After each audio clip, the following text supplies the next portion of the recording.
Olá, boa noite. Boa noite a todos. Vamos chegando. Hoje nós vamos falar sobre a contratualização das relações afetivas. E nosso convidado muito especial de hoje é o professor Anderson Schreiber. E obrigado pela presença de todos vocês que estão chegando aí, Sinara, Fernanda, Ângela. Bem, essa semana, como eu disse, nós vamos ter todos os dias, a esta hora, uma live com um convidado especial. A de hoje será com o professor Anderson Schreiber, que deve estar chegando aí. Nós vamos falar sobre a contratualização das relações afetivas, né? Ângela, Gustavo, Gevaer, Lívia, boa noite a todos vocês, obrigado pela presença. E o Anderson já deve estar chegando aí, né, Anderson? Bem, essa contratualização das relações afetivas tem a ver com a questão primordial do direito de família, que é o limite entre o público e o privado. Tem muita gente boa aí, eu vi chegando, né, todos. Obrigado, Ricardo Calderon, que já escreveu sobre isso também. Betina, muita gente conhecida, gente do Brasil todo, Esther, Heloísa Vessiani, obrigado, Heloísa, que está sempre aí nos acompanhando, a Patrícia. E vamos ver aqui se o Anderson chega para que a gente possa começar o nosso debate. Vamos ver.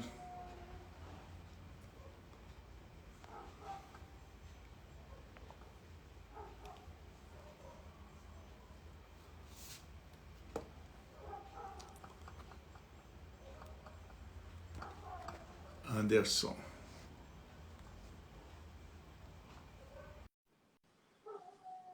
O Anderson, vamos lá, está chegando aí. Bem, hoje, dentre esses contratos das relações afetivas, nós vamos falar, dentre eles, sobre o contrato de namoro, que é uma das polêmicas, mas não apenas o contrato de namoro, vários outros contratos que têm uma conotação especial. Tem contratos, nós vamos falar desses contratos, inclusive dar alguns exemplos dos contratos que acontecem fora do Brasil, né, como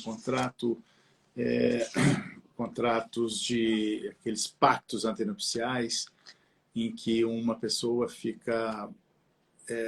pagará a outra se ficar se ficar casado durante tanto tempo. Nós estamos tendo algum problema aqui, o Anderson não está conseguindo entrar. Anderson, vamos ver aqui se eu consigo te adicionar de uma forma. Vamos ver. Tá aí, Anderson. Chegou aí, eu fiz aqui um convite para você. Vamos. Bem, será que estamos tendo algum problema técnico aqui? O Anderson é fundamental na nossa live para enriquecer a nossa conversa. E até porque a ideia dessa live, da contratualização das relações afetivas, adveio de um texto dele, um texto muito bom que ele publicou, que se chama Contratualização das Relações Afetivas. E ele traz aqui elementos muito importantes. Eu também já escrevi sobre isso, acho que dou aula sobre isso, tem um curso, né, um curso do Clínica do Direito que fala sobre isso, mas o Anderson parece que está tendo um problema aqui com a nossa live, ele não está conseguindo entrar. O que será que está acontecendo, gente? Anderson. Ok. Agora, acho que era um problema meu aqui, da minha ignorância. Que Anderson... Vamos ver se o Anderson aparece. Bom, vamos lá. Aí, ei, Anderson. Ô, Rodrigo, tudo bem? Boa noite, boa noite. Boa Tivemos noite. alguns problemas técnicos aqui, né? Você me Então, ouve deixa bem? eu ouço bem. Você me ouve bem? Te ouço bem, te ouço bem. Estava tendo alguma dificuldade que eu enviava a solicitação, mas acabou Não que não... aparecia aqui. Bom, mas enfim, estamos aqui. Vamos recuperar o tempo. Gente, então, muito obrigado, Anderson, por ter aceito esse convite. Eu não sei se você ouviu a ideia dessa conversa sobre, que nós demos título à live, a contratualização das relações afetivas, em razão de um texto seu que eu li, gostei muito, que se chama exatamente A Contratualização das Relações Afetivas. Todo mundo já conhece o Anderson Schreiber, né, que é professor titular de Direito Civil da UERJ, é advogado, né, tem o seu escritório, os Schreiber Advogados, e ele, além de todos esses títulos, professor, advogado, ele tem um livro ótimo também, que é o livro que fala de toda essa matéria. Então, boa noite, Anderson. Obrigado pela presença. Boa noite, Rodrigo. Obrigado você. Desculpe mais uma vez os problemas técnicos aí, mas vamos em frente aqui. É um prazer participar. Sou fã do seu perfil, acompanho aí no Instagram as diferentes publicações,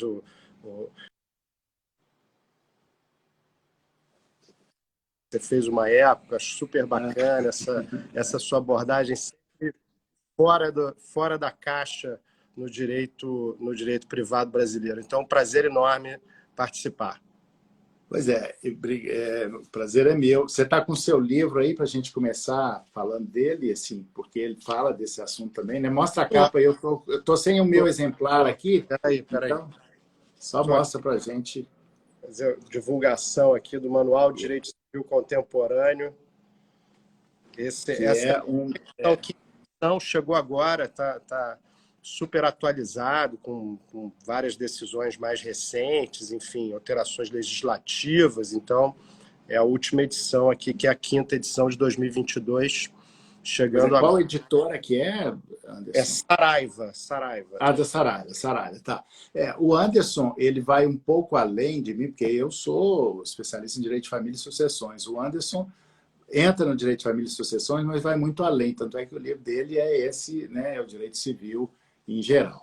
Bom, mas vamos lá, vamos começar a nossa conversa aqui, que eu estava super afim de fazer essa conversa, Anderson, a partir desse texto seu, a contratualização das relações afetivas, mas a gente tem que puxar isso pegando no geral no seguinte sentido. A grande questão hoje do direito de família é qual o limite entre o público e o privado, até onde eu posso avançar. E é mais ou menos isso que você fala aqui no seu texto, né? Em algum momento você conclui assim, até onde eu posso ir fazendo com essas contratualizações. Eu tenho uma reflexão e muitas perguntas para te fazer, na verdade, para incitar a conversa, né, desse limite entre o público e o privado, que acaba que no direito civil sempre foi contaminado por uma moral religiosa, né, pelo direito canônico e tal, e tal.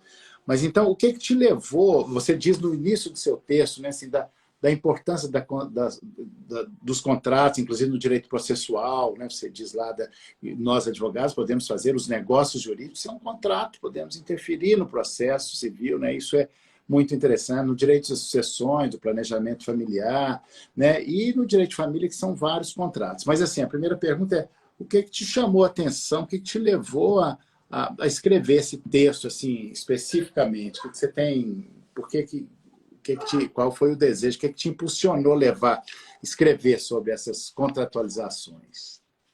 Eu tenho já há algum tempo, Rodrigo, me batido com essa questão de uma contratualização de diversos tipos de relações sociais, né? Eu acho que a gente vive um momento do direito brasileiro em que, em vários campos diferentes, né, começando numa reflexão mais geral, como você colocou, em diferentes campos jurídicos a gente tem tido um avanço muito grande do instrumento contratual, né?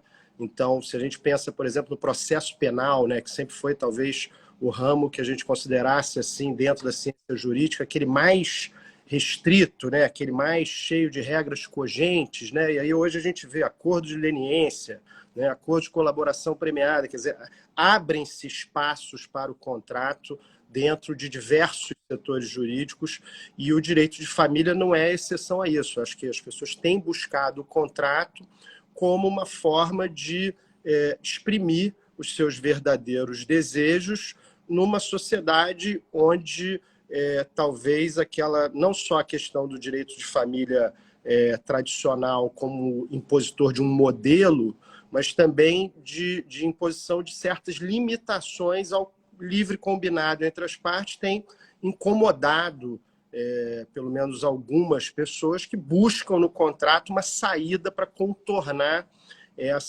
esse caráter cogente de algumas regras, né? E a doutrina familista mais atual, contemporânea, ela tem, de certa forma, discutido a interpretação dessas regras, se elas devem ou não ser cogentes, mas ainda há um sentimento tradicional de que isso tudo é muito uma questão de direito imperativo. Então, o contrato acaba sendo um meio de fuga, né? De escapar um pouco disso, mesmo quando você não tem muita certeza sobre a validade do negócio, em termos jurídicos, as pessoas buscam isso. Então, eu tenho visto isso, partiu sobretudo dessa visão prática do que tem acontecido aí.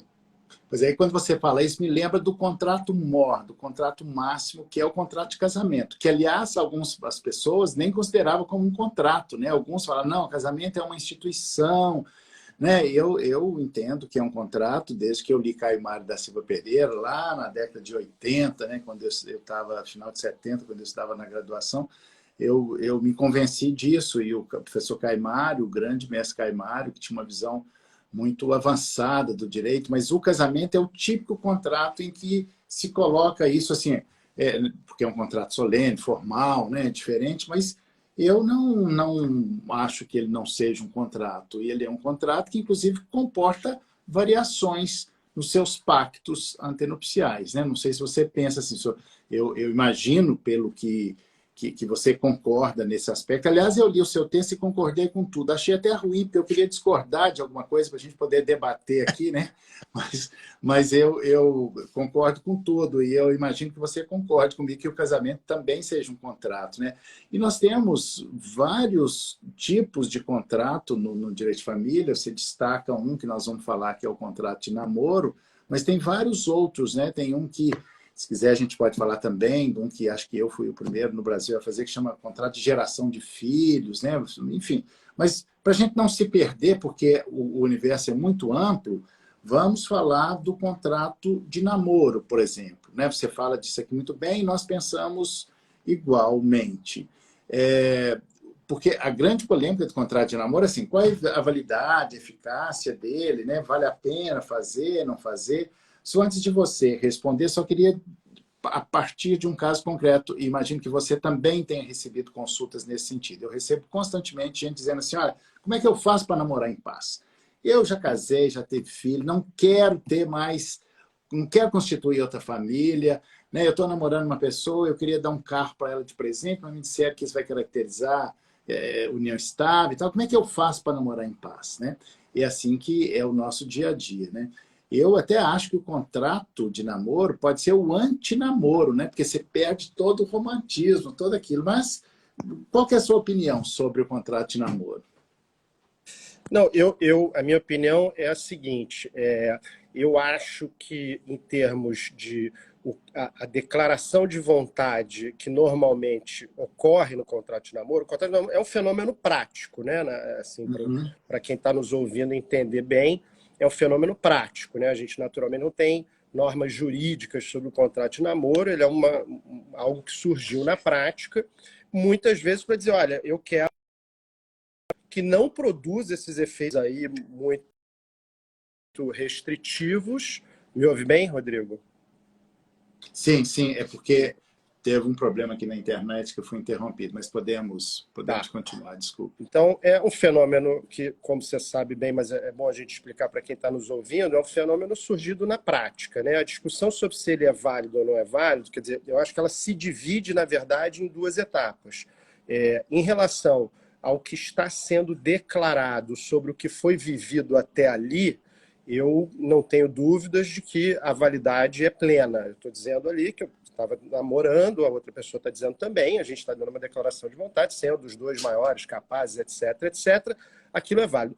A questão mais difícil é ir para o futuro, quer dizer, ao declarar aquilo naquele momento, eu posso também renunciar, digamos assim, à configuração de uma outra relação familiar posterior com a mesma pessoa, né, naquela relação afetiva. Isso que eu acho que há alguma polêmica sobre isso. E o meu ponto de vista é talvez um ponto de vista moderado, assim, eu não acho que alguns entendem que não tem valor nenhum, né? Tipo, para frente é outra coisa, você não pode se comprometer.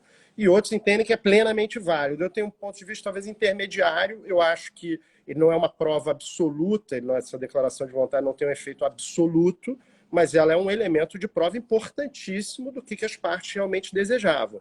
Como normalmente você está querendo afastar a união estável, e o objetivo de constituir família é elemento conceitual da união estável, eu acho que a declaração dentro de um contrato de namoro tem muita importância e tem muita utilidade prática. Agora, quando um cliente te procura, provavelmente você diz a mesma coisa que eu, né? A gente diz, olha, a validade, assim, não é relativo, 100%. é relativo. Vamos ver, não dá para te garantir nada, mas é um instrumento importante. Eu acho que é um instrumento importante fruto do exercício dessa autonomia privada entre os participantes, né? Sim, eu tenho feito, imagino que você também, mas lembrando que a união estável, né, porque se faz um contrato de namoro exatamente para dizer que ali não constitui família, uma família conjugal, união estável e tal, porque a união estável é um ato-fato jurídico, né? Então, não adianta falar que não é. É como o contrato de trabalho, é o contrato de realidade, né? Se você disser que... Não adianta falar que você não é empregado. Se você preenche as características da relação de emprego, ali, subordinação, salário, etc., caracteriza, né? Mas eu penso, eu gostei muito da sua posição nesse texto, porque para trás não tem dúvida, e para frente ela tem que ser equacionada, porque senão, porque o contrato ele não pode ser usado para fraudar, né? Então, mas ele é um instrumento importante para dizer daquela intenção. Eu tenho feito isso também, sabe? Mas assim, seja lá como for, fazer um contrato de namoro é uma coisa muito chata, né? É o anti-namoro, né? Você perde todo o romantismo. Mas, como nós somos procurados para dar segurança, não há outra dúvida. A única resposta que eu tenho dado aos clientes é vamos fazer o contrato de namoro, claro. É a nossa cultura, né? A gente talvez... O common law, por exemplo, é cheio de exemplos de uso de instrumentos contratuais para essas questões, mas na nossa cultura parece que você já está desconfiando de alguém quando você vai propor um contrato, né? Então já tem uma abordagem bem diferente. Aquela coisa que a Gisele Hironaga brinca, que o brasileiro não faz testamento porque falar de morte dá azar, né? Então, no contrato de namoro, eu acho que tem um pouco isso também, né? Melhor não falar disso, esses assuntos não são assuntos do amor, né? E na verdade, acaba que as pessoas acabam desenvolvendo, você que tem uma dupla formação vai saber falar disso melhor do que eu, mas as pessoas acabam desenvolvendo desconfianças, restrições, receios, porque às vezes não combinaram as coisas com um pouco mais de clareza. Então, eu acho que o uso do instrumento contratual ele pode ajudar nesse sentido, uma relação afetiva que não seja, talvez, romântica do ponto de vista um pouco mais infantil, mas que seja uma relação sólida, em bases combinadas. Enfim, eu acho que tem um papel importante. E como se diz popularmente, né, o combinado não sai caro, né? Então, é preciso dizer. Tanto é que o pacto antenupcial, e eu queria entrar nesse assunto agora, né, porque o pacto antenupcial, geralmente a gente faz pacto antenupcial para tratar de questões patrimoniais, que é muito importante, né? Por exemplo, alguém que vai se casar pelo regime da separação de bens, por uma questão empresarial, porque é importante para não precisar de assinatura, para a mulher, ela fica muito incomodada e às vezes casa, engole em seco aquilo ali mas tem que falar, pode inventar, né, um pacto de separação de bens com ressalvas, por exemplo, que aí é uma valorização desse invisível trabalho doméstico, né, que nunca foi valorizado e tal. Mas o que eu queria falar dos pactos é o seguinte, porque é comum também, quando fala que é possível cláusulas não patrimoniais, falar de reconhecimento de paternidade e tal. Eu queria a sua opinião, que a partir porque tem o enunciado, o enunciado 635, né, lá do Conselho da Justiça Federal, que diz o seguinte, eu vou ler só para a gente pegar o fio da meada. O pacto antenupcial e o contrato de convivência podem conter cláusulas existenciais, desde que estas não violem os princípios da dignidade da pessoa humana, da igualdade entre os cônjuges e da solidariedade familiar. Falando uma linguagem mais antiga, que não atente contra a moral, os bons costumes, né? Essa coisa toda. Você acha que é possível estabelecer num contrato, num pacto antenupcial, que o casamento, ou mesmo a união estável, tem uma relação aberta, por exemplo, né, que estou te apertando aqui, mas acho que as perguntas são mais importantes para nos remeter a uma reflexão do que propriamente a resposta, né? De fazer, olha, nós temos, porque a lei fala, os deveres do casamento, fidelidade. Tá, mas será que o casal não pode fazer o seu código particular? Nós temos o Código Civil, mas eu quero saber do código particular do casal. Será que é cabível isso, né? Qual que é a sua opinião sobre isso? Que aí é exatamente o cerne da questão. Até onde pode ir o Estado interferir nisso aí, né? O que você pensa disso, Anderson? Eu defendo que é perfeitamente possível, entendo que é perfeitamente possível.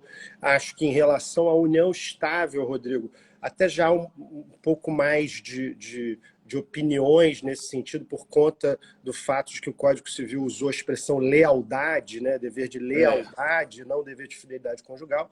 No casamento, acaba que a gente tem pouca gente sustentando isso, mas eu sou defensor dessa ideia. Eu acho que o termo fidelidade conjugal ele tem que ser interpretado historicamente, né? Acho que a fidelidade conjugal já significou um tipo de relação específico, mas eu acho que a gente não pode privar as pessoas que querem ter uma relação mais aberta da possibilidade de se casarem. Eu acho que o casamento o direito de se casar não deve ser negado a essas pessoas.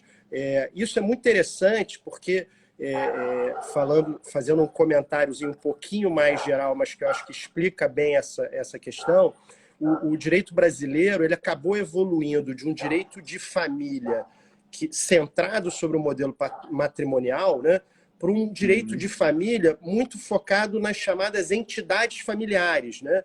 Então, você tinha que enquadrar aquela relação dentro de alguma outra figura. Então, assim, já era mais plural, porque não era só o casamento, mas você ainda tinha que encaixar dentro das caixinhas ali da união estável, né? Enfim, de tudo que foi reconhecido aí com muita luta e muita conquista. Mas eu acho que, no fundo, o que a gente quer, e você falou disso no começo, é um direito de família que faça com que as pessoas possam desenhar as suas próprias relações jurídicas no mundo afetivo. Quer dizer, elas próprias possam construir, não se enquadrar em uma caixa ou outra, mas, né, não olhar um cardápio de opções, mas realmente delimitar ali. Então, eu acho perfeitamente possível que elas pactuem uma relação aberta em certos termos, aberta de alguma forma, ou que vivam no modelo tradicional da fidelidade conjugal, no sentido histórico. Eu acho que tudo isso é possível e deve ser possível. Eu não vejo como saudável um direito de família que limite esse tipo de opção, né? Independente de cada um, naturalmente, ter o seu modelo ideal. E é justamente isso, é cada um poder viver a relação do modo que entende o modo mais adequado junto com o outro, combinadamente, né? Saindo porque dessa coisa do clandestino, né? Do furtivo. Exatamente, porque a lealdade pode ser, olha, eu sou leal a você, estou me casando com você, mas o nosso combinado, o nosso pacto é que nós podemos ter uma relação aberta, podemos ter, né? Isso é uma questão tabu, é difícil falar disso, porque fala de sexualidade, as pessoas, é sempre um assunto difícil, mas nós temos que tocar nisso. A partir do momento em que eu estudei psicanálise, essas coisas não me escapam mais, sabe, Anderson? E aí trazer isso para o direito, que é a consideração de que o sujeito de direito é um sujeito de desejo, esse sujeito desejante que vai fazendo as suas tramas, os dramas, né? Então, mas isso vem exatamente nessa questão da autonomia privada, né? Assim, do limite da intervenção do Estado na vida privada do cidadão, e que nós pegamos esse recorte aqui das contratualizações em direito, no direito de família, mas isso vai em todo o direito civil, né? Essa autonomia privada, essa autonomia da vontade, né? Isso é muito, muito importante. Eu quero cumprimentar, gente, as pessoas que chegaram depois, né? Obrigado pela presença. Tem aí Paulinha de Recife, de Campinas, o Luiz Cláudio Guimarães, presidente do IBDFAN do Rio de Janeiro, que, aliás, estamos organizando junto com o Anderson um curso muito bom, onde vamos falar sobre isso, né? Aprofundar sobre isso, né, Anderson? Obrigado, Luiz Cláudio, pela presença.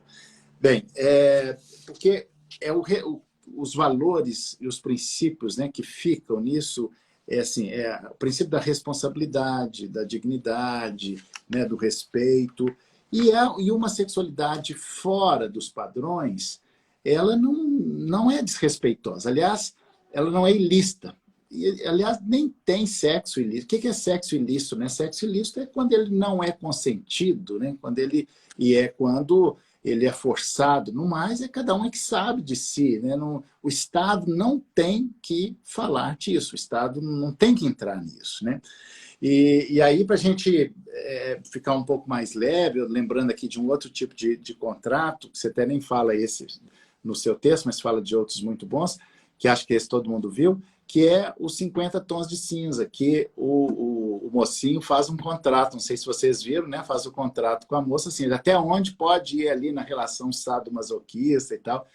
Isso seria lícito, né? Seria ilícito, interessante isso, né? Mas você traz no seu texto um exemplo, né, de um pacto antenupcial que foi celebrado em 2009, né, da cantora Jessica Simpson, não sei se você lembra disso, né, com o jogador de futebol americano, Tony Romo, né, que ela teria que pagar uma indenização ao marido, né, caso ela engordasse, caso, você não falou com essas palavras, o próprio peso aumentasse ao longo da vida conjugal. Né?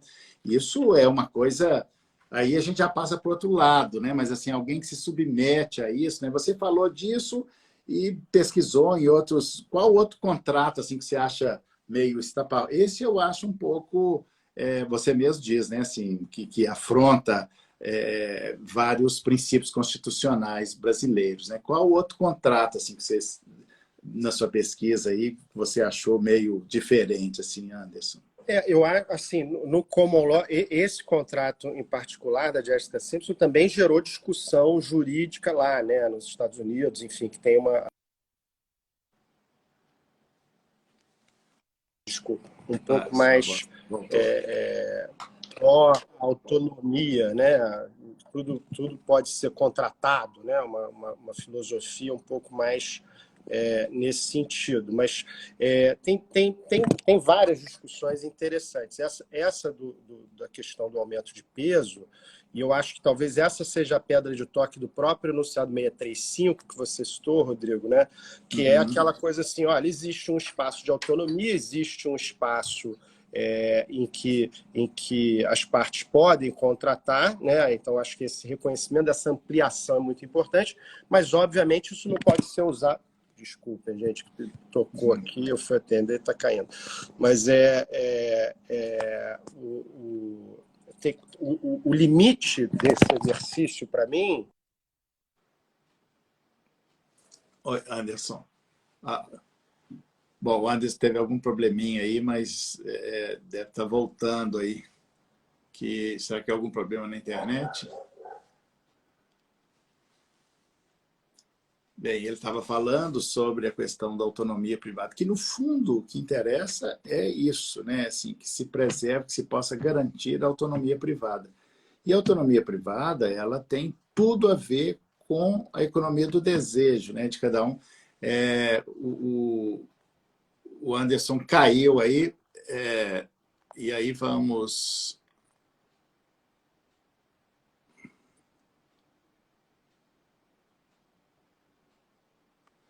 Anderson, te readmitir aí. Vamos.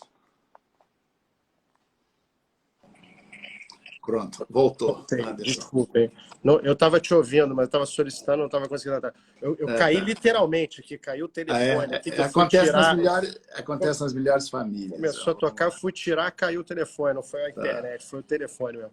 Mas, enfim, Tá. o que eu dizia eu acho que o limite é esse, quer dizer, você não pode transformar outra pessoa em objeto, né? Você não pode, de uma certa maneira, usar esse espaço de liberdade justamente para suprimir a liberdade da pessoa, né? Então, assim, com relação a esse exemplo da Jéssica Simpson, acho que a conclusão geral seria essa no Brasil, ou seja, de que um pacto antinupcial em que ela sofresse sanções porque aumentou de peso contraria a dignidade da pessoa humana, contraria a ideia geral de que você não pode usar esse espaço de liberdade para sacrificar o outro, né?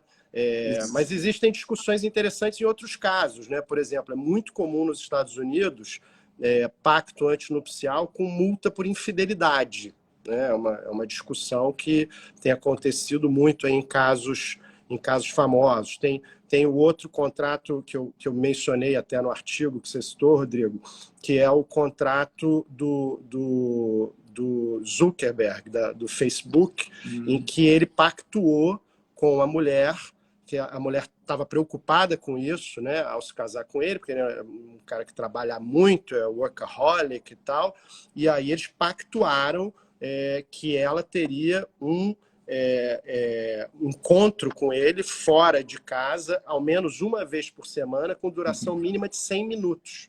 Então, estipularam até a duração, né, do encontro para ter isso pactuado lá, sob pena de multa, sob pena de sanções pecuniárias, né? Então, são casos importantes, são casos interessantes que fazem a gente refletir aí sobre essa interessante isso, que isso aí tem tudo a ver com a psicanálise, né? Que é a psicanálise, e com o direito, né? Porque é o sujeito que não tem limite, que trabalha demais, que é um workaholic, às vezes é preciso colocar um limite. A função do direito é exatamente colocar esse limite. Então, o pacto, o contrato é assim, olha, tem um limite aqui, né? Você pode trabalhar, mas você tem que conciliar, coloca um limite aí nas horas de trabalho dele, né? Eu acho válido, né? E você fala de vários outros. Os americanos são muito mais criativos, né? Parece nessa questão dos pactos, dos contratos, né? Eu já fiz um contrato de fidelidade. Olha só, vou contar a historinha um pouco para você ver como é que a vida é muito mais rica do que a gente imagina, né? Uma mulher me procura dizendo, olha, eu sou casada há muito tempo, temos filho, meu marido gosta do meu marido, ele gosta de mim, mas meu marido ele é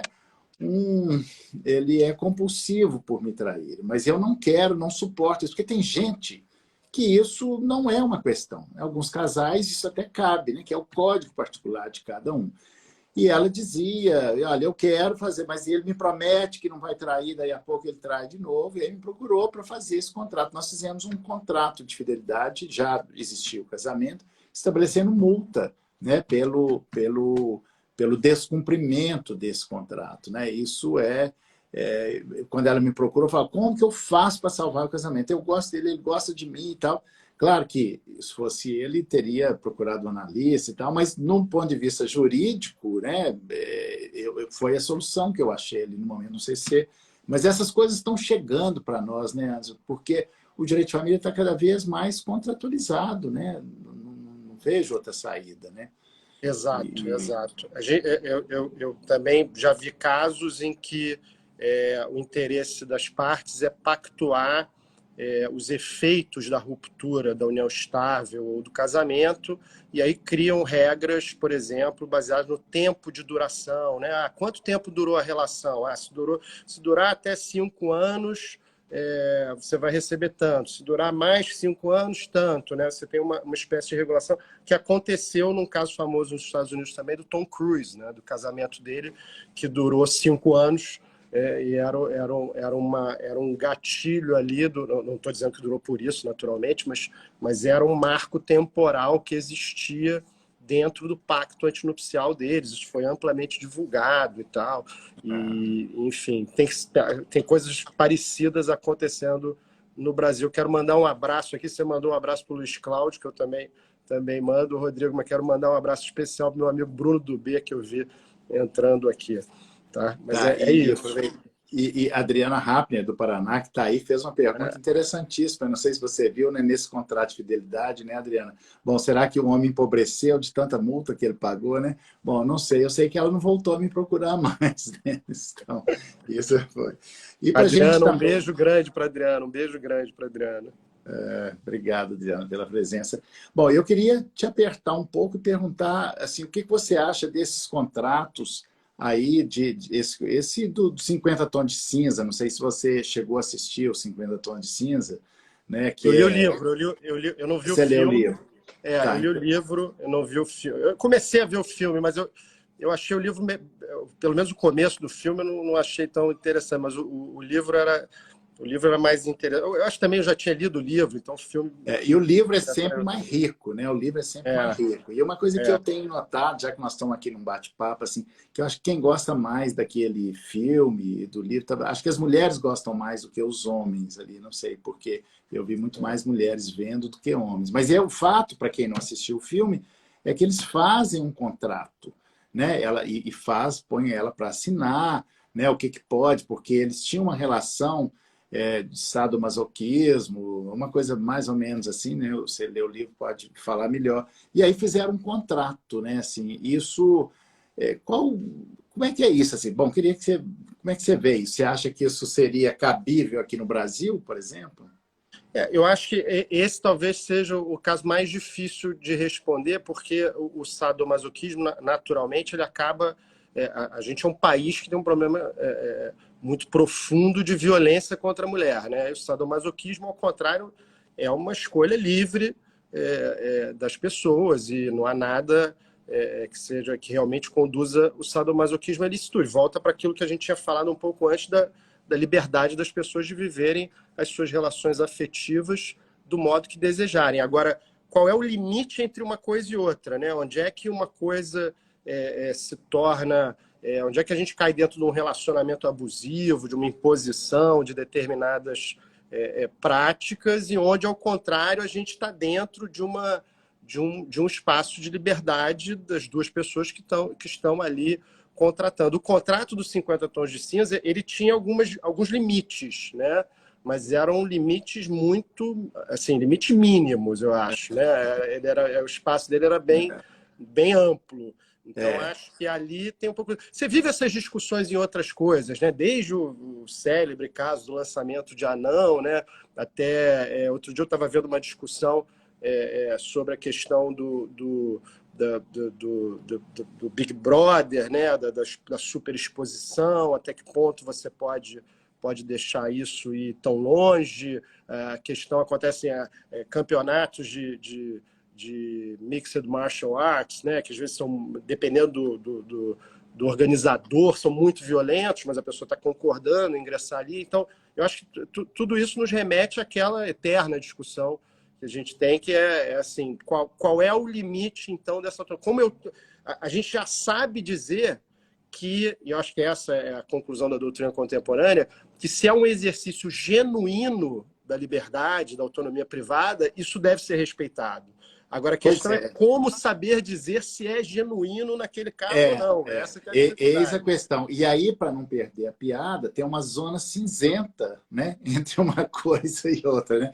E por falar em perder a piada, eu tinha uma cliente que estava fazendo o divórcio dela e era uma tragédia, e ela ria, e eu falava, mas como é que você ri no meio da tragédia? Eu falava, olha, eu perco tudo, eu perco o marido, mas não perco a piada, né? Então, assim, porque acho que o humor, o Freud dizia isso, né? Que o humor é sempre salvador. Então, nessa relação, né, tem alguém dizendo assim, o enunciado 635 não limitaria o contrato que prevê o sadomasoquismo. Pois é, essa zona cinzenta, que fala da dignidade, e isso, a grande polêmica, e eu ouvi críticas ao filme de feministas e tal, exatamente sobre isso que você está falando, né? Assim, que é de uma submissão à mulher. Bom, mas e se fosse o contrário, a mulher, se o homem que gostasse de apanhar, por exemplo, naquele jogo sexual ali, né? Porque sexualidade é da ordem da fantasia e é muito da ordem do privado. A questão que fica, e não temos uma resposta pronta e acabada,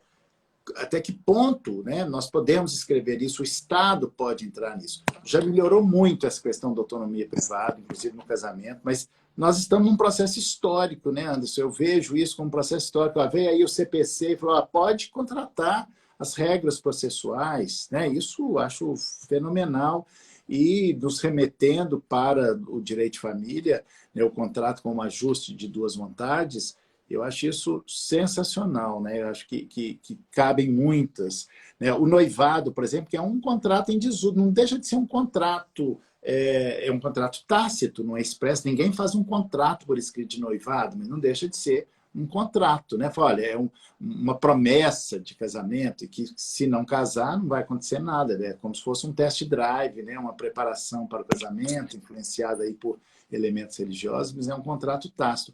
Direito de família nós temos muitos outros contratos também, né? O contrato de união estável, né? E a grande polêmica do contrato de união estável é de sua retroatividade. O STJ tem julgado isso constantemente, né, Anderson? Olha, ele não vale, não tem uma retroatividade, mas como em direito nada é absoluto, eu já fiz um contrato para ter efeito retroativo e pedi homologação judicial, porque o espírito da lei de não permitir, né, das decisões que não permitem a retroatividade, é para evitar fraude. Olha, eu estou fazendo um contrato com você, você assina aqui, eu separo, você assina qualquer coisa. Então, quando você vai ao judiciário, leva testemunhas, aquilo fica claro, eu acho que é possível essa retroatividade. Queria ouvir sua opinião sobre isso, Anderson, sobre essa questão da retroatividade dos contratos de união estável, por exemplo. Eu também acho possível, Rodrigo, e concordo com você. E acho que justamente esse ponto que você levantou, de que o processo, às vezes tem a discussão, mas vamos fazer assim mesmo e vamos pedir homologação, ou vamos passar por um processo judicial para isso, né, para obter uma declaração qualquer judicial em determinado sentido. Eu acho que o que acaba acontecendo, pelo menos essa é a minha impressão, é que aquele tempo, né, aquele conjunto de atos, aquela coisa ali que demora um pouco, acaba provando para o magistrado que aquilo é uma intenção genuína da pessoa. Né? Então, assim, você acaba verificando que uma pessoa que está lá, movendo o processo, ficando lá anos, pagando advogado, fazendo não sei o quê, para conseguir aquilo, te dá uma certa sensação de que essa vontade está sendo expressa de um modo genuíno. Claro que você tem que olhar outros fatores, né? Eu acho que toda a questão da psicanálise que você menciona, tem um olhar aí que é curioso isso do contrato, né? Que a gente olha o contrato é algo pontual, né? A declaração da vontade naquele momento, é instantâneo, é singular ali. Né? E para a gente saber se aquela vontade é uma vontade real mesmo, a gente talvez dependesse de um acompanhamento mais duradouro daquela pessoa, né? Entender um pouco o processo e tal. Mas isso é da psicanálise, isso não é do direito, né? O direito olha ali a declaração naquele momento, então aquela fotografia, né? A gente muitas vezes não vê o filme todo. Então, eu acho que há uma tendência aí a gente abrir cada vez mais para os instrumentos contratuais, abrir cada vez mais para o combinado entre as pessoas e com a preocupação de evitar a fraude, o abuso, etc. Quem citou, eu não lembro quem citou o 635 aqui nas perguntas, mas o problema do 635 é justamente esse, ele dá os critérios, mas de um modo muito aberto, né? Então, vai precisar olhar no caso concreto. Então, assim, eu acho que a gente vai desenvolver instrumentos para isso também, para verificar, para ter indícios de que aquela vontade é uma vontade genuína. Que é um pouco o que acontece no contrato de namoro, né, que você mencionou. No fundo, o juiz às vezes olha e fala assim, bom, quem são essas pessoas? Né? Há quanto tempo elas estão juntas? Qual é o perfil delas? Né? Então elas celebraram o contrato de namoro? Então vale, pô. Exercício da liberdade delas, entendeu? Acho que é um pouco por aí. E aí entra aquele elemento que perpassa todo o direito de família, todo o direito civil, e no direito de família tem ficado cada vez mais realçado, que é a boa-fé, né? Então, assim, olha, eu estou fazendo isso para fazer esse registro, mas não estou fraudando, né? Não tem fraude aí. Mas eu queria só reler o enunciado 635 do Conselho de Justiça Federal, para quem chegou depois, que é o seguinte: o pacto antenupcial e o contrato de convivência podem conter cláusulas existenciais, desde que estas não violem os princípios da dignidade da pessoa humana, da igualdade entre os cônjuges e da solidariedade familiar. Porque eu quero voltar na questão existencial, se duas pessoas, seja um casal homo ou heteroafetivo, estabelece que é possível um casal aberto, que seja um casal aberto, por exemplo, aquilo ali, né, realçando, é o código particular do casal. Não sei se você conhece uma decisão do Tribunal de Justiça de Santa Catarina, que o julgamento, o caso era mais ou menos o seguinte: um casal, eram dois homens, e eles tinham uma relação aberta, e quando terminaram, um foi reivindicar a união estável, para reivindicar direitos, e a alegação de quem queria que não declarasse a união estável era de que que a outra pessoa tinha relação com várias outras pessoas, assim como não só o autor, mas como o réu. E a defesa dele, olha, isso era o nosso código particular. E o tribunal caracterizou a união estável. E aí eu fiquei pensando, se fosse assim, seria muito fácil de descaracterizar uma família conjugal, inclusive no casamento, né? Assim, eu vou trair, vou ter várias relações, e isso vai descaracterizar a união estável, né? É igual o julgamento do STF, que teve, não sei sua opinião sobre isso, também é um contrato tácito, mas eu queria ouvir você. Mas o STF, em 2020, ele julgou, ele decidiu que não podia considerar uma família simultânea, naquele caso em que uma mulher reivindicou pensão previdenciária de um homem com quem ela viveu durante anos, e ele era casado. O detalhe é que ele era casado.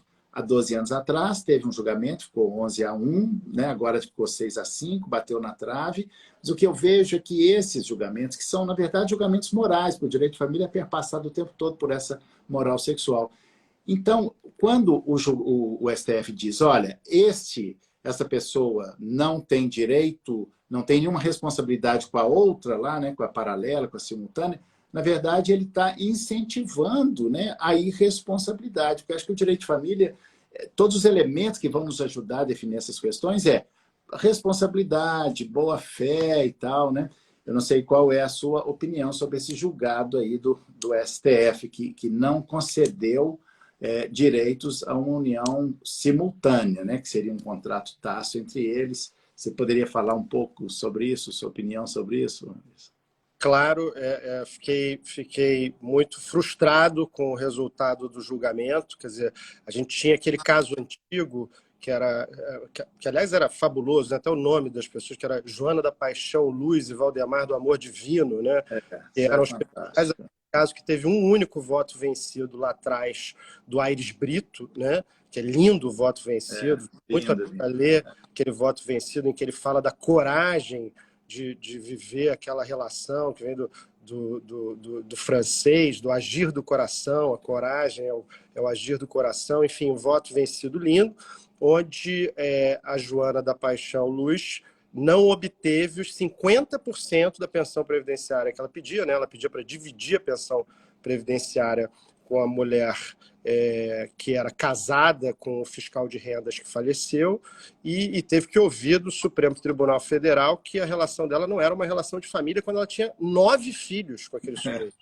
Né? Então ela tinha 9 filhos com aquele sujeito que morava em uma cidade, trabalhava em outra, como é tão comum no serviço público, né? Então ele tinha lá a família da mulher com quem ele era casado, e ele tinha outra família com a Joana da Paixão, e ele teve 9 filhos com a Joana da Paixão. Teve uns outros tantos lá no casamento, mas teve filhos com ela, e ela teve que ouvir do Supremo Tribunal Federal que a relação dela não era família, né? Que isso, assim, para mim é mais que insensibilidade, é cruel a decisão com ela. Cruel. E quando a gente teve o replay dessa situação nesse julgamento de 2020, eu não sei, eu tinha esperança, pelo menos, de que esse resultado fosse mudar, e acabou, claro, foi bem diferente, foi 6-5, né? Mas ainda assim prevaleceu essa ideia de que não era lícita, né? Não era reconhecível como relação familiar aquela relação paralela ao casamento, que para mim é de uma brutalidade incrível, sempre com a mulher, né? Sempre com a mulher, porque o sujeito ali... O sujeito ali, então, já tinha falecido, obviamente, não dava para punir ele mais nada, mas a mulher fica apenada por conta do comportamento dele. Então, assim, realmente foi muito frustrante o resultado. Agora, acho que o 6-5 é um indicativo de que, não Que sei, podemos talvez ter, vamos isso... ter esperança, né? É. E esperanças, que na verdade é uma hipocrisia, né? A família existe, mas não se pode dizer que ela existe, como era com os filhos havidos fora do casamento, né? Assim, em nome da moral e dos bons costumes, né? Eu morro de medo da moral e dos bons costumes, dos defensores da moral e dos bons costumes, que sempre tem algo a esconder, né? Mas, assim, enquanto a gente tiver, né, nós precisamos mais de magistrados, como a Andréa Pachá, que chegou aqui. Obrigado, Andréa, porque a Andréa tem essa visão para além, né? Isso é muito importante. Obrigado a tanta gente legal aqui, Olívia. E, enfim, esse assunto é uma questão importante atual para o direito, né? Assim, é questão de dignidade, é questão de não... De romper esses paradigmas, esses dogmas que sempre sustentaram o direito de família de uma forma hipócrita, na verdade, né? Mas acho que tem esperança. A partir do momento que a gente conversa aqui, a gente vai pensando, as ideias vão melhorando e tal, né? E é isso. Bem, eu quero... o nosso tempo já está caminhando para acabar, passa tão rápido, né? Eu queria queria também saber a sua opinião. Tem uma coisa que eu tenho feito muito, que é bem diferente mesmo, né? Imagina como é que, quando que algum tempo atrás poderia pensar assim, fazer um contrato de geração de filhos, né? Eu vou contar de onde que eu tirei essa ideia. Há 15 anos atrás, um homem me procurou dizendo que queria ter filho. Ele já era casado e a mulher dele era mais velha, já tinha filho, e não queria ter mais filho, mas ele queria ter filho. Daí a importância de nós pensarmos sempre na perspectiva da família conjugal e da família parental, né? Tem gente que quer casar e não quer ter filho, tem gente que quer ter filho e não quer casar, e às vezes nem ter sexo. Então, as perspectivas de família conjugal e parental são muito importantes, né? Que a gente veja o direito de família assim. Então, esse homem me procurou, tinha na época uns 35 anos, falou: olha, eu quero ter filho, e a secretária lá do meu escritório, ela quer ter um filho comigo, ela aceitou ter um filho comigo, e o marido dela autorizou, né? Imagina isso, há 15 anos atrás. E aí, mas como ele era casado, e a secretária, e a moça lá também era casada, aí fizemos um contrato de geração de filhos, esse filho estabelecendo, inclusive, mesmo sabendo da eficácia relativa de guarda e tal, né? Fizemos porque o marido, se no meio do caminho desistisse, ele poderia registrar, por causa daquela... né? O marido é sempre o pai e tal, a presunção da paternidade. E aí, daí eu falei: bom, então vamos fazer um contrato, né? E aí surgiram outras ideias, né? Outras situações, e que hoje está sendo muito comum, que são os contratos para fazer uma parceria de paternidade, já que a parentalidade está cada vez mais separada da conjugalidade. Eu tenho feito, não sei se você já fez, mas eu queria a sua opinião sobre esses contratos de pessoas que se encontram e querem fazer um contrato só para ter filho, né? Que a gente pode chamar isso assim, barriga de aluguel. Não, ali eles queriam ter filhos, tinha uma situação diferente, né? Claro que a barriga de aluguel, ou falando tecnicamente útero de substituição, é proibido no Brasil. Eu acredito que daqui a uns 10 anos, 15 anos, isso... porque isso tem uma relatividade, é proibido no Brasil, mas em outros países não. Você vê que tem um conteúdo moral aí, né? A barriga de aluguel. Aliás, eu acho que se a gestação fosse no corpo do homem, esses contratos já estariam regulamentados, né? Então, eu queria a sua opinião aqui. Aí entra no contrato de geração de filho, barriga de aluguel, o que você acha disso? Que também é uma contratualização, né? Sim, e eu acho que é um espaço muito importante de instrumentalização da relação entre aquelas pessoas. Eu acho naturalmente, né, como também é certamente a sua opinião, isso não afasta em nada os deveres em relação aos filhos, naturalmente. Mas o combinado ali naquela relação, eu acho super... É muito frequente no Brasil, você deve ter essa experiência também, né, Rodrigo, no escritório, é muito frequente você esbarrar com casais que estão se divorciando por uma divergência em relação ao projeto parental, né? Às vezes, a diferença de ideias em relação àquilo, às vezes, a relação afetiva que é boa, que é muito boa, às vezes acaba sendo comprometida por esse outro aspecto da vida existencial da pessoa que ela quer realizar e às vezes há toda uma resistência e não há um caminho, às vezes, para se superar isso. Muitas vezes, eu lembro de um caso de um cliente que me procurou que disse, olha, eu quero... no caso, ela queria adotar, né? Mas estava na dúvida e tal, enfim.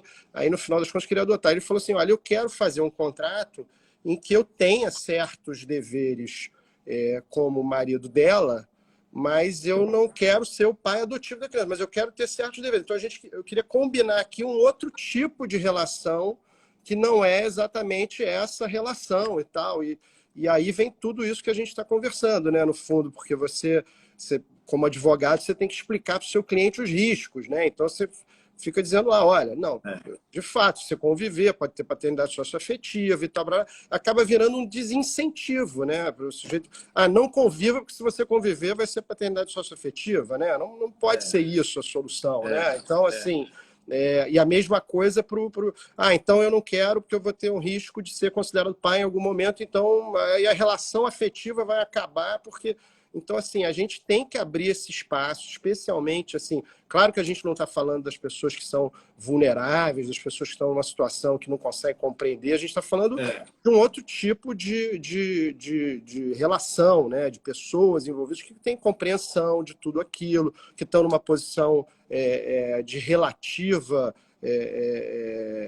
equidade ali para conversar, para combinar. Então, havendo tudo isso, eu acho esse espaço fundamental. Queria reforçar a Andréa Pachá, de quem eu sou fã, e que lançou agora sobre feminismo, um livro maravilhoso, e também um abraço forte para o Oscar Araripe, que é um artista plástico que está aqui nos vendo. O Oscar é formado em Direito também, mas é um artista plástico maravilhoso, radicado em Tiradentes. Quem for a Tiradentes não pode deixar de ir ao ateliê do Oscar Araripe. Então, um abraço aí, agradecendo a todos os presentes em nome desses dois. Grande Oscar Araripe, um grande artista, conheço muito o trabalho dele, obrigado pela presença. E também, só respondendo aqui, que aquele caso em que eu falei, assim, aquilo seria uma barriga de aluguel? Não seria porque a secretária, ela é a mãe, então eles fizeram uma parceria, ele seria o pai, embora ele tivesse casamento lá, e ela seria a mãe, embora ela também tivesse o casamento. E a Adriana Rapner, também dando uma grande contribuição aqui hoje, obrigado, Adriana, falando desses contratos de geração de filho, né, que aí então seriam barriga de aluguel da Ucrânia, né, que tem vários brasileiros com ucranianas grávidas, né, que foi para a Ucrânia, porque lá isso era permitido, né, isso virou uma situação trágica, né, isso já foi objeto aí de matéria, né, e, bem... E é o contrato, aí a Isabela está lembrando, o contrato de coparentalidade, né? Que é essa expressão que eu tenho feito, esses contratos de coparentalidade. Bem, nós temos ainda, poderíamos ficar falando aqui por muito tempo, né, Anderson? E eu, só para finalizar, eu fiz um contrato usando na expressão popular, né, de sugar baby, né, era um homem que queria, ele já tinha passado por um casamento, uma união estável, tinha tido muito problema, e ele gostava de ser assim, de ter algumas mulheres, e aí tem um limiar tênue, né, entre garota de programa e sugar baby, tem um limiar tênue aí, mas ele quis fazer isso com qual objetivo, qual o sentido de fazer um contrato desse? Para não caracterizar a união estável. Olha, a relação dele era aquilo. E eu achei aquilo interessante, fiz um contrato. Olha só como o direito de família é muito mais rico do que pode imaginar a nossa vã filosofia, né? Eu tive um também, Rodrigo, aqui, mas olha que curioso também, para ver quais são os interesses que movem as pessoas. Ele queria o contrato para mostrar para os filhos, porque os filhos estavam muito preocupados com aquela relação, então ele queria um instrumento para poder mostrar aos filhos que os filhos estavam seguros no seu patrimônio, alguma coisa assim. Eu expliquei que não era o melhor instrumento para isso naquele caso, né? Naquele interesse, né? Mas, enfim, ele insistiu e é curioso, né? Como é isso, a vida é muito complexa, não cabe nas caixinhas. E isso aqui que nós estamos falando há uma hora, é só uma pequena amostra das possibilidades, né, da valorização, das consequências da valorização da autonomia privada, da menor intervenção do Estado na vida privada do cidadão, e que nós podemos e devemos ser criativos, né? Então, para finalizar, Anderson, se quiser falar, despedir, eu sugiro que você mostre mais uma vez, para quem não estava, o seu livro, né, de direito, do seu curso de Direito Civil, que é muito bom, e que acabou de sair uma edição nova agora. Vou mostrar. Obrigado, está aqui, Manual de Direito Civil só que está de cabeça para baixo. Está de cabeça para baixo. Tá? Deixa eu ver. Não, tá de lado, né? Não, ele tá... Bom, tá de lado, tá de lado. Tá de lado. É por causa do espelhamento da tela. Fica espelhado. Mas, enfim, é o Manual de Direito Civil Contemporâneo, está na 5ª edição, acabou de sair essa nova edição. Estou muito feliz, fico muito feliz quando a gente consegue, num país que incrivelmente consegue o fenômeno de ter um governo que se declara liberal e faz proposta para tributar livros, né? A gente ter qualquer coisa que gere livro, cada livro que nasce, eu acho que é uma esperança que ressurge aí e, portanto, além desse aqui que eu tenho carinho especial, eu fico muito feliz com essas novas edições, porque elas exprimem, de certa maneira, uma busca do público, o interesse do público pela leitura. Então, agradecer a todos que já leram, enfim, e é isso. E agradecer a você, Rodrigo, pelo espaço, por ter me convidado aqui para essa conversa tão interessante. Eu, como já disse no começo, sou fã do seu perfil, acompanho o tempo todo, e você, para mim, é um dos grandes familistas brasileiros, e muito bom a gente ter essa oportunidade de dialogar. Obrigado, pessoal, pela presença de todos. Essa live vai ficar gravada, depois eu te mando, Anderson. E foi muito bom a participação de todos, achei muito rico, e essa conversa é só um início aí de outras conversas que poderão ser aprofundadas nos cursos aí que, inclusive, o Luiz Cláudio, o IBDFAN do Rio, e você está dando aí sobre esse assunto. Obrigado, boa noite, gente. Até mais. Abraços a todos. Tchau.